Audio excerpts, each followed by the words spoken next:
Welcome back to the Gridiron Expert. Oregon is coming off a 10-3 season in year one under Dan Lanning, and now the Ducks come in at number 9 in our way too early Gridiron Expert top 25.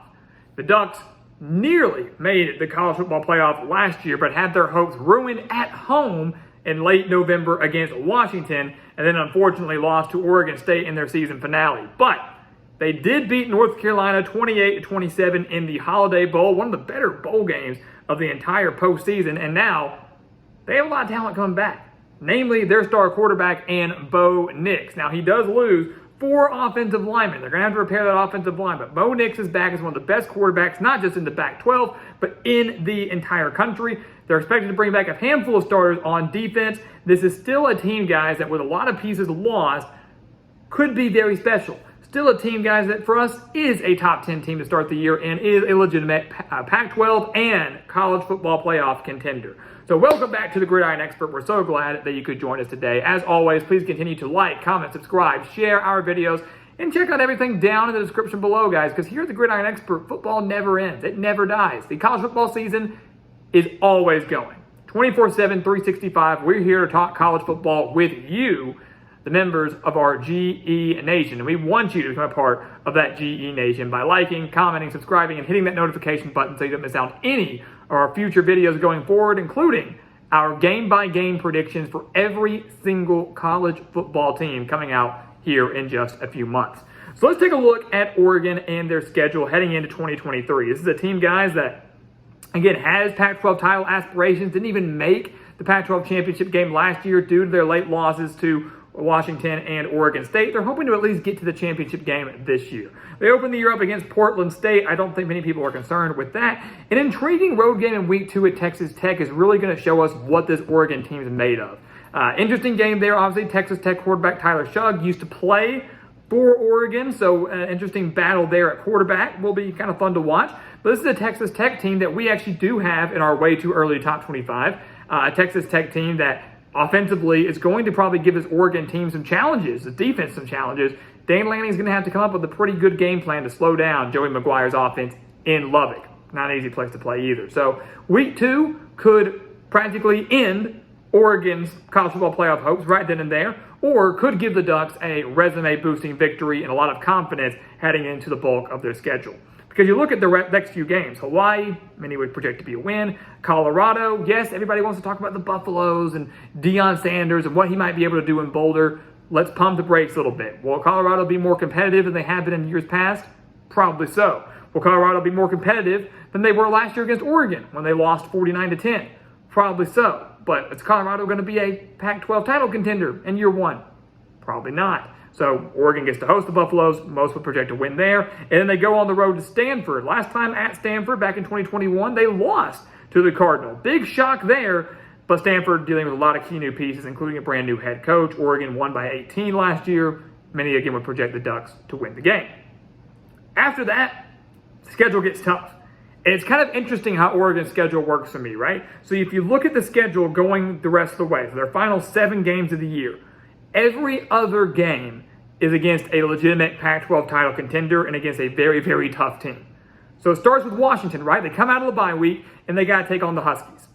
That's tough, right? This is the Washington team that last year came into Eugene, beat Oregon by 3, 37-34, had the number 1 passing offense in the country last year, and returns their quarterback as well, Michael Penix. So this is the Washington team now that gets to host the Ducks. They know they can beat Oregon. Did them on their home turf last year. Why can't they win in Seattle? And they have a lot of key pieces coming back on both sides of the ball. So great quarterback battle between Michael Penix and Bo Nix. Bit of revenge for Oregon, out for Washington. A game between 2 teams that probably at this point in the season will still be in the hunt for the Pac-12 title, and both could still be in the hunt for the college football playoff. This could be a top 10 matchup on October 14th. I would expect it to be a top 10, top 15 matchup in Seattle. Both teams will be well rested and will have some major stakes. That's tough game number 1. The next week, they take on Washington State. The Cougars are no slouch by any means. The Cougars probably should have beat Oregon last year. They just had a complete second-half meltdown, and Oregon came back to win 44-41.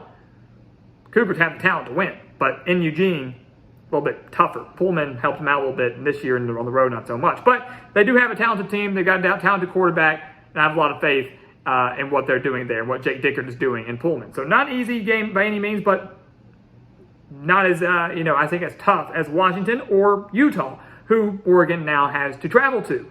They have to take on the Utes, who ended their playoff hopes a few years ago in Salt Lake City. Oregon was able to get the revenge over the Utes last year at home, 20-17, but now they go back up to Salt Lake.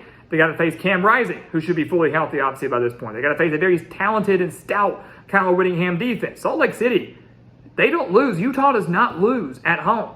And I always say Salt Lake City is where dreams go to die, because if you have high aspirations heading into a game in Salt Lake City, you're probably not going to leave with those same aspirations, because rarely do you see Utah lose at home under Kyle Whittingham. So tough there. You got to go to Washington, back home, to Utah, back home to take on California, who Oregon beat by 18. Wouldn't expect much there. Then you stay at home, but you got to take on USC and Caleb Williams. Now, Oregon didn't have to play USC last year, but this is still a USC team that brings back the Heisman Trophy winner in Caleb Williams, a USC team that was one win away in the Pac-12 championship from going to the college football playoff. Oregon lucky enough to host them. And golly, you got to go to Washington and Utah. At least they get one of the top dogs in the Pac-12. At least they get one of them coming to Eugene.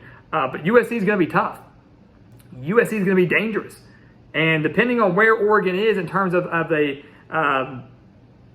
aspiration standpoint, contention standpoint, are they still in Pac-12 title contention? Do they have a loss on their record yet? Where they are, this game could determine whether or not those hopes end or they keep them alive. So this game obviously going to be huge. And even if Oregon's out of contention, they certainly would have a chance to spoil USC, who has a very favorable start to the season, but a very tough back half. And we've already posted USC schedule preview. You can go ahead and go take a look at that.